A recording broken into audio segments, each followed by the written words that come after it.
কিছু নেই। যে অনেকে বলে না যে মূর্তি ভয় লাগবে, কিন্তু আমার কাছে কোনো ভয়েরই প্রশ্নই নেই। আমি মনে করি যে যেন সে আমার কাছে রয়েছে। এই শাড়িটি ছিল ওর পছন্দের। বেশ কিছু গয়নাগাটি, এমনকি হাতের লোহার নোয়া আবার তৈরি করে দিয়েছেন। যখন দেখলাম যে না টেস্টও হয়ে যাচ্ছে, তারপরে চেক করালাম, ওই করোনা টেস্ট করানো হলো, দুজনেরই একসাথে করালাম, দুজনেরই একসাথে পজিটিভ।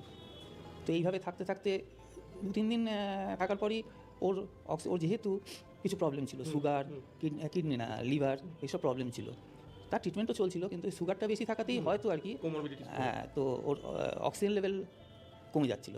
তো আমার বাড়িতে একই ছেলে, আমার ছেলে বউ নাতি আছে। তো ছেলে বললো যে বাবা এরকম যদি অসময়ে কোনো অক্সিজেনও তখন তো পাওয়া যাচ্ছে না কোথাও, তাহলে কী করা।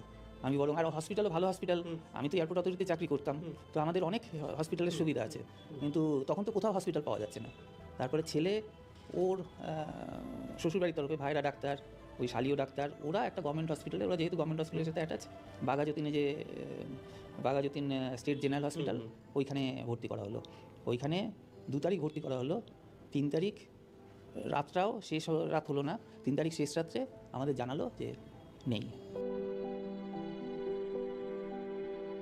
মানে সেদিনটা যে কি বোঝাতে পারবো না আর কি।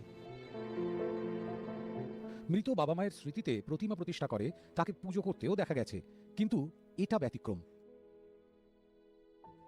ইসকনে সিলিকনের মূর্তি দেখেই মনে ইচ্ছে জাগে ওর। খোঁজ নিয়ে বিরাটির স্টুডিওতে যান।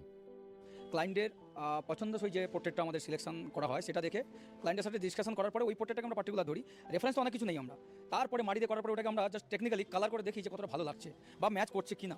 সেখানে ক্লায়েন্ট যখন ওকে করলো, তারপরে আমরা ওটাকে ফার্দার অন্য প্রসেস, যেরকম আপনার মোল্ড করা হয়, সিলিকনে কাস্টিং করা হয়, পিগমেন্টেশন, গ্রাফটিং, অনেকগুলো পার্ট আছে।